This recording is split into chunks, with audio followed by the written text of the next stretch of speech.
Hey guys, welcome to another episode of Let's Learn. Today I'm looking at Life in Color by One Republic. This is another viewer request, so hope you like it.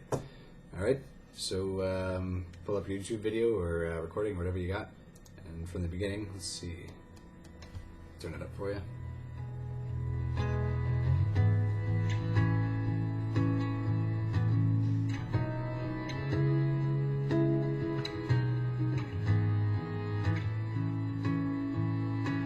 Okay.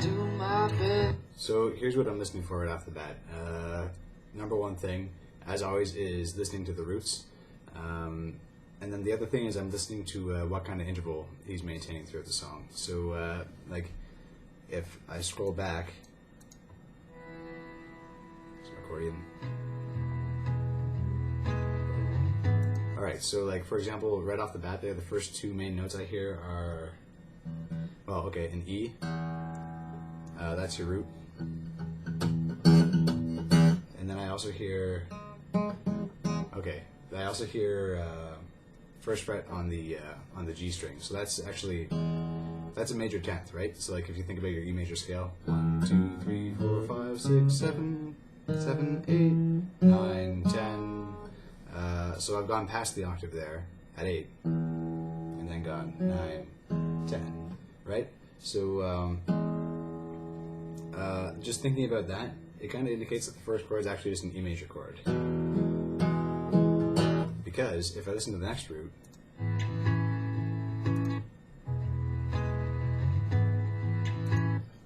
it sounds like he's gone up to there, and again he's still got a 10th above that, right? So if I only played the roots, which sound to me like,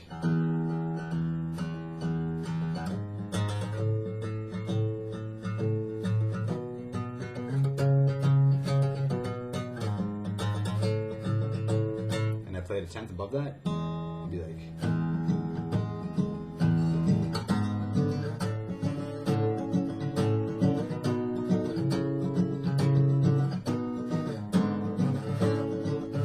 right? So I'm just doing the root and then like the major or minor 10th above. So like on this one, I'd have,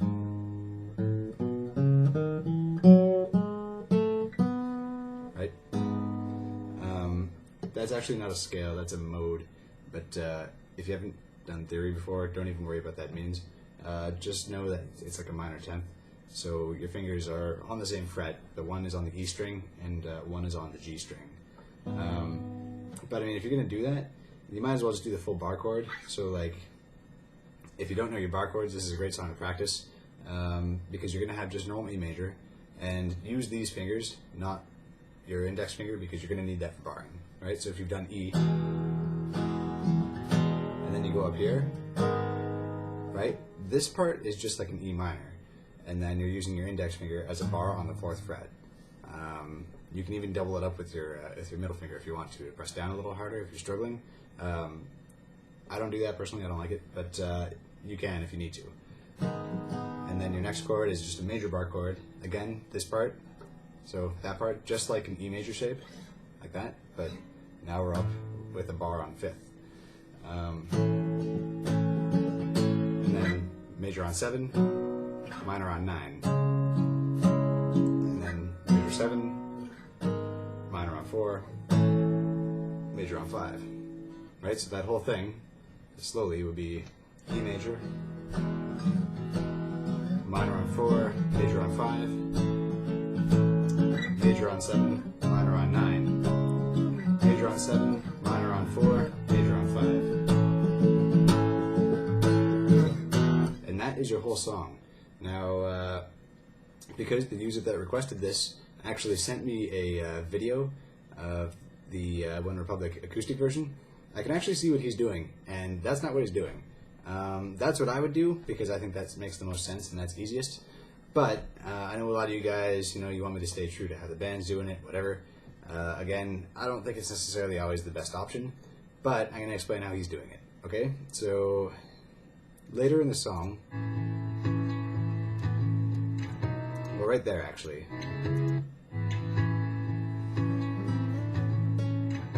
So we can hear that 10th again, but sometimes you hear him go, right? right? So it'd be like, well, I guess you would do it like this. But doing that with a bar chord and getting that in there, it's not easy and it's not going to sound very clean. So what they've done is he's tuned down to drop D.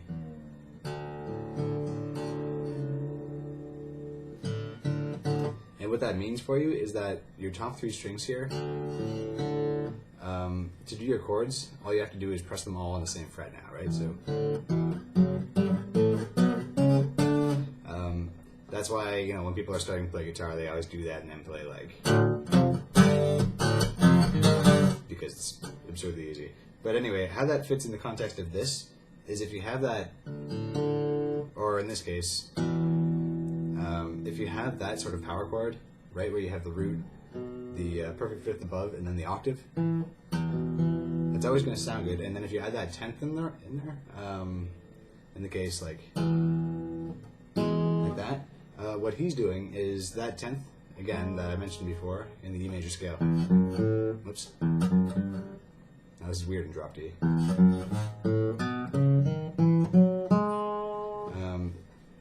That 10th, instead of doing it on the G string of first fret, he's doing it on 6 on the D string. And what that allows for is that you can do that sort of hammer-on thing if you use your middle finger on 4, right? So you have, and then that can really apply to any of the chords. So he's really sliding this kind of shape around. So I'll do it right now so you can kind of see and hear what it sounds like, and then I'll explain it. Okay, so we've got this.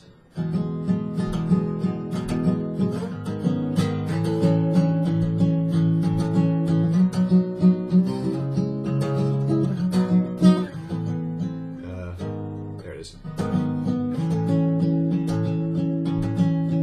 Alright, so a couple mistakes in there, but hopefully you get the idea. Now, again, this is true to how they do it in their acoustic video. Again, I would say that the method I showed just a second ago with the bar chords is a little easier. But if you want to do this, here's what you do. Anytime you want to do your bass chord with the major 10th, your fingers are actually going to be, I'll move these guys, pretty far apart. So like here I've got 2nd fret and 6, right? So I've got 1, 2, 3 frets in between. Which even for me, I've got pretty big hands, and I've been playing for a while, so my hand's pretty bendy, but that's a bit of a stretch. But if you want to do a major 10th above your chord, that's what you got to do. You have to have 3 frets in between. And then if you want to do a minor, like we do up here, right? So here I've got 6, 6, and 9. So you'll notice I only have 2 frets in between my fingers. That's minor, right? So, and then the next chord is major chord. So we've gotten this finger up to 7, 3 frets in between, and my pinky is on 11 on the D string. Right? So that much so far. You have, whoops, right, 3 frets in between.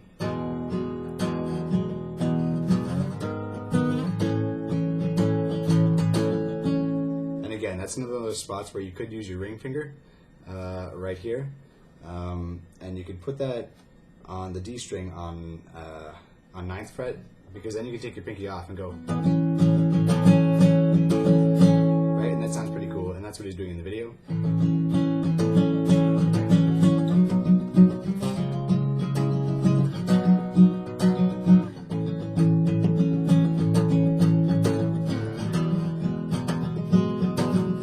So that's actually your whole song. Man, doing it that way really tires out the hand. So again, I wouldn't really recommend this unless you really care about that type thing with the... again, it's your call if you have both options available to you. So I have 2 more things to talk about. The first one is strumming. So what it sounds like to me is... Oops, again. So the strumming is actually on the up strum, so like...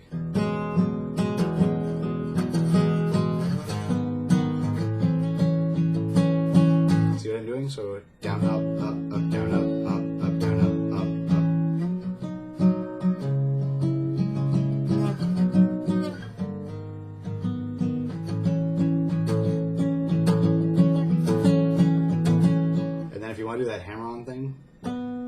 again, I would do the whatever your ring finger is on, I would do that on the downstroke, and then the full 10th interval that I talked about earlier, I would do that on one of the F strokes. So like down, up, up.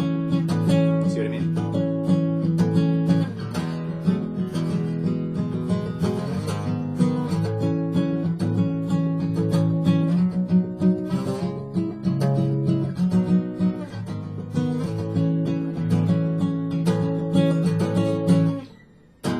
Okay, so that's it. Kind of an interesting one. It is really easy, but as you can see, there are a couple different things you can do with it. Now, what I would suggest is if you are having a hard time with bar chords, so you don't want to do that, and you're having a hard time with this because maybe your hand's not flexible enough or you don't have the strength yet, here is a third option. So go back into standard tuning. That's close enough, all right? And I would say do an E major. Basically what I'm going to do is I'm going to do the song, but all in first position chords, minus one bar chord. No, that's not true. Well, I'm going to do as much of it down here as I can. So it would be an E major. Again, doing that same strumming pattern, down, up, up, down, up, up, up, up. And then I would do basically a minor bar chord on 4th fret. So again, just like an E minor with a bar. And then an A major. Then B major, again, so it's just like an A major, but up a fret and barred. And then C sharp minor, which itself is like an A minor, but barred on 4th fret. And then B major, G sharp minor, again, so that's like the E minor on 4, and then back to the A. Okay, so I'll do it slow, you can try and play along, it would sound like this.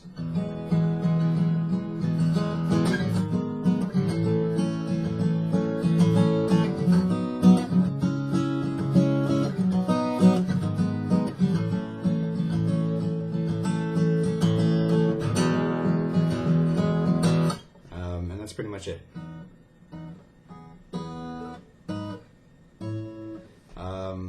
Yeah, and I mean, a song like this that isn't super complicated, there aren't a lot of parts that change, there's a million things you can do with it, right? So feel free to mess around. Like, what I do with this, if I ever end up playing this song, I hadn't heard this song before it was requested, but I really like it, so thanks for suggesting it.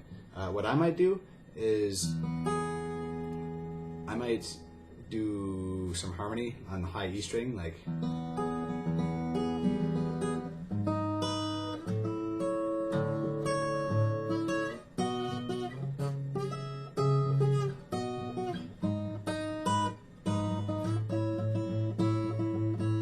Right, so I'm just maintaining the root with my thumb, and then the high part I'm doing like...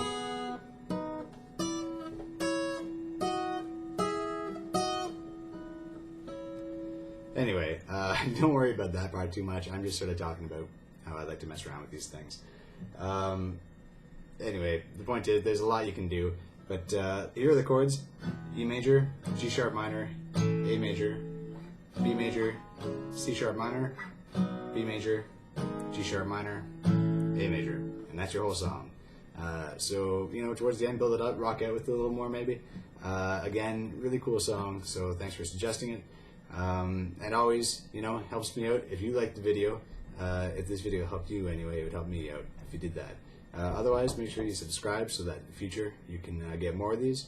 And last but not least, maybe check out my website. It's letslearnwithdave.com, and you'll find all my videos there, so you can follow along with these lessons. You can make requests. You can even make a donation if you want to. That would really help me out so I can get a better video camera. Or you can even sign up with private lessons for me. Sorry, you could sign up for private lessons with me, and I'll try to speak better in those lessons. So anyway, I'll see you next time.